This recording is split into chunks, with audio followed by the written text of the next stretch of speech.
Hello friends কি খবৰ আপোনালোকৰ আশা কৰো সকলোৱে ভালে আছে মই মনিকা মই অন্য এটা ভিডিঅ'লৈ আপোনালোক সকলোকে স্বাগতম জনাইছো আজি মই আপোনালোকৰ লগত শেয়াৰ কৰিম এটা বহুত টেষ্টি আৰু হেলদি ৰেচিপি বলক তেনেহলে ভিডিঅ'টো ষ্টাৰ্ট কৰো আৰু ভিডিঅ'টো স্কিপ নকৰাকৈ শেষলৈকে চাই থাকিব আজি মই বনাম গাজৰৰ roti আৰু তাৰ বাবে মই লৈছো 3টা গাজৰ আৰু গাজৰ কেইটা এতিয়া মই ভালদৰে বাকলিখিনি গুছাই লম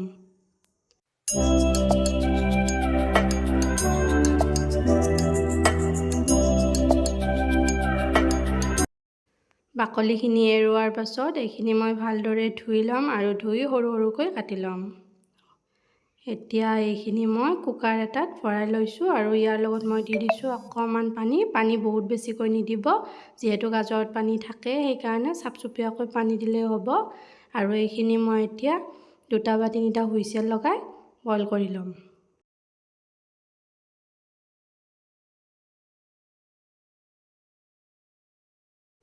এয়া মোৰ গাজৰখিনি বইল হৈ গৈছে আৰু এতিয়া মই লৈ লৈছো মিক্সাৰ বাটি এটা আৰু ইয়াৰ পৰা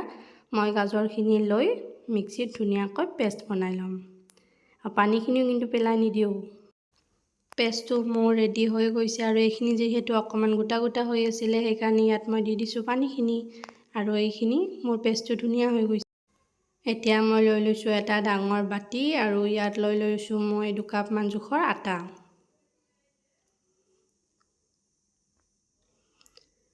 আটাখিনিত মই প্ৰয়োজন অনুসৰি দি দিছো নিমখ আৰু এতিয়া গাজৰৰ যে মই পেষ্টটো বনাই থৈছিলো সেইখিনি মই ইয়াত অলপ কৈ দিম আৰু ধুনিয়াকৈ মিক্স কৰি লম আটাখিনি পেষ্টটো মই গুটেইখিনি একেলগে দিয়া নাই যেহেতু পনিয়াও হৈ যাব পাৰে সেই কাৰণে অলপ কৈ দি লৈছো এইখিনি অকমান ডাঠ হোৱা যেন পালে অলপ পানীও ব্যৱহাৰ কৰিব পাৰে আৰু এতিয়া এইখিনি মই হাতেৰে আটা বা ময়দা যেনেকৈ মঠো ঠিক তেনেদৰে মঠি লম আৰু এয়া চাওক মোৰ বহুত ধুনিয়া সফট ডো এটা ৰেডি হৈ গৈছে আৰু এইখিনি মই এতিয়া ঢাকনি এখন লগাই অলপ সময়ৰ কাৰণে ৰাখি থৈ দিম আৰু এতিয়া ৰুটিৰ লগত খাবলৈ মই বনাম কাবুলি চানা এটা বহুত ধুনিয়া ব্যঞ্জন এয়া কাবুলি চানা কেইটা মই ৰাতিয়ে তিয়াই থৈছিলো আৰু এতিয়া ভালদৰে মই ধুই ইয়া কুকাৰ এটাত ভৰাই লৈছো আৰু ইয়াত অকমান পানী আৰু প্ৰয়োজন অনুসৰি আৰু এতিয়া দি দিছো কেইটামান মই লং আৰু এখিলা দি দিছো দালচিনি এইখিনি দিলে বহুত ধুনিয়া এটা স্মেল আহে সেই কাৰণে মই এইখিনি দি দিছো আৰু এতিয়া ঢাকনিখন লগাই 4-5টা মই হুইসেল লগাই লম এয়া মোৰ কাবুলিখিনি বইল হৈ গল আৰু এতিয়া ইয়াৰ পৰা মই বুটকিটা সেকি লম অৱশ্যে পানীখিনি মই পেলাই নিদিও পানীখিনি পিছত বনাওতে ব্যৱহাৰ কৰিম বাৰু যেহেতু মই বুটকিটা ভালদৰে ধুইহে বইল হ'বলৈ দিছিলো সেই কাৰণে পানীখিনি পেলাই নিদিও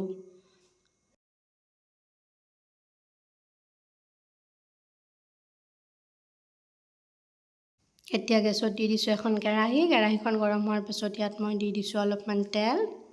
আৰু তেলখিনি গৰম হ'বলৈ দি দিছো তেলখিনি গৰম হোৱাৰ পিছত ইয়াত মই দি দিছো কেইটামান জিৰা আৰু দুখিলা দি দিছো তেজপাত আৰু জিৰা কেইটা এতিয়া মই ভালদৰে ফুটিবলৈ দিম আৰু ইয়াত এতিয়া দি দিছো মই কাটি থোৱা দুটা পিয়াজ আৰু পিয়াজখিনি মই অকমান সময় ভালদৰে ভাজি লম আৰু ইয়াৰ লগতে মই ইয়াত দি দিছো এচামুচ আদা নহৰু পেষ্ট এতিয়া ইয়াত প্ৰয়োজন অনুসৰি দি দিছো মই অলপমান হালধি গুৰি অকমান দি দিছো মই ধনিয়া গুৰি আৰু অলপমান দি দিছো মই জিৰা গুৰি এতিয়া এই আটাইখিনি মছলা মই ভালদৰে মিক্স কৰি লম আৰু ইয়াত মই দি দিছো বইল কৰি থোৱা কাবুলি কেইটা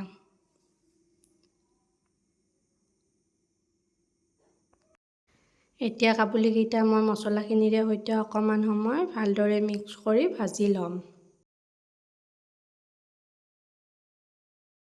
ইয়াত মই দি দিছো এতিয়া জলকীয়া গুৰি আৰু দি দিছো প্ৰয়োজন অনুসৰি মই নিমখ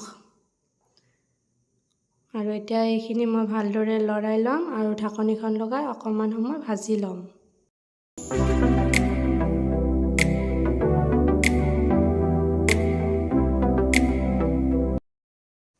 অকণমান সময় ভাজা হোৱাৰ পাছত বুটকেইটা বইল কৰি ৰৈ যোৱা পানীখিনি মই ইয়াত দি দিছোঁ আৰু বুটকেইটা মই অকণমান সিজিবলৈ দিম। আৰু এইখিনিতে এটা মই ডাঙৰ মিষ্টেক কৰি পেলালোঁ।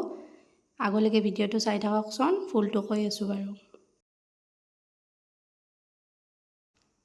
এয়া মোৰ বুটখিনি ভালদৰে উতলিছে আৰু আপোনালোকক যে কৈছিলোঁ মই এটা মিষ্টেক কৰিলোঁ বুলি, সেইটো হৈছে ইয়াত দিবলৈ মই 2টা বিলাহী পেষ্ট বনাই থৈছিলোঁ, কিন্তু দিবলৈ পাহৰিছোঁ আৰু সেইখিনি মই এতিয়া ইয়াত দি দিছোঁ। আপোনালোকে বিলাহীৰ পেষ্টটো আদা নহৰুখিনি বা পিঁয়াজখিনি যেতিয়া ভাজিব তেতিয়া লগতে দি দিব, তেতিয়া বিলাহীৰ গোন্ধটো নাহে। আৰু এতিয়াও বিলাহীৰ গোন্ধটো নাহিবলৈ মই এইখিনি অকণমান বেছি সময় ভাজিব লাগিব।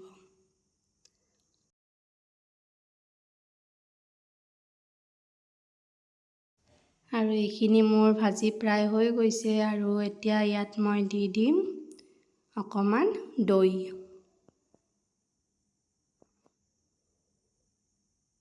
দৈখিনি আপোনালোকে মিক্সিত মাৰিও ল'ব পাৰে, মই নৰ্মেল এনেকৈ দি দিছোঁ। আৰু এতিয়া এইখিনি আটাইখিনি বস্তু মই ভালদৰে লগাই ঢাকনিখন মাৰি আৰু অলপ সময় সিজিবলৈ দিম। এইখিনিতে আপোনালোকক এটা কথা কৈ থওঁ, যদিহে ভিডিঅ'টো চাই ভাল পায় তেতিয়াহ'লে লাইক কৰিব, কমেণ্ট কৰিব আৰু শ্বেয়াৰ কৰিব, আৰু লগতে মোৰ চেনেলটো ছাবস্ক্ৰাইব কৰি দিবলৈ নাপাহৰিব কিন্তু।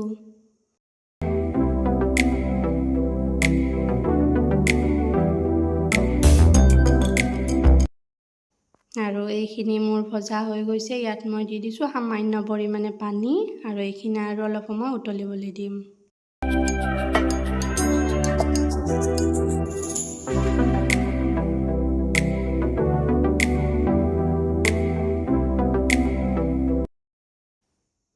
আৰু এইখিনি প্ৰায় হৈয়ে গৈছে মোৰ।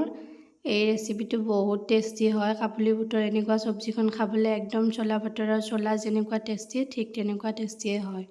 আৰু এইখিনি মোৰ হৈ গৈছে। এতিয়া ইয়াত মই দি দিছোঁ কাটি থোৱা কেইটামান ধনিয়া পাত আৰু এইখিনি মই এতিয়া গেছৰ পৰা নমাই থৈ দিম।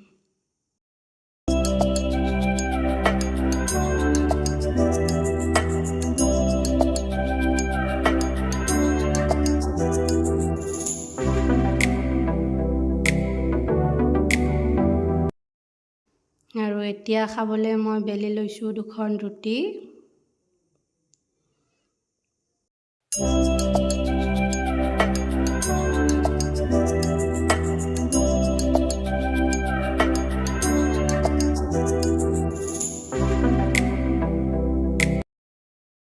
ৰুটিকেইখন বেলি থকাৰ লগতে মই গেছত দি দিছোঁ এখন টাৱা আৰু টাৱাখন গৰম হ'বলৈ দি দিছোঁ। আৰু ইতিমধ্যে মোৰ ৰুটি 2খন বেলা হৈ গৈছে আৰু টাৱাখনো গৰম হৈ গৈছে। আৰু টাৱাত দি দিছোঁ মই ৰুটিখন আৰু ৰুটিখন মই দুবাৰমান লুটিয়াই সেকি ল'ম। ইয়াত আপোনালোকে ইচ্ছা কৰিলে তেল, ঘি বা বাটাৰো দিব পাৰে। মই যিহেতু শুকান ৰুটিয়ে খাম সেইকাৰণে মই শুকানে ৰাখিছোঁ।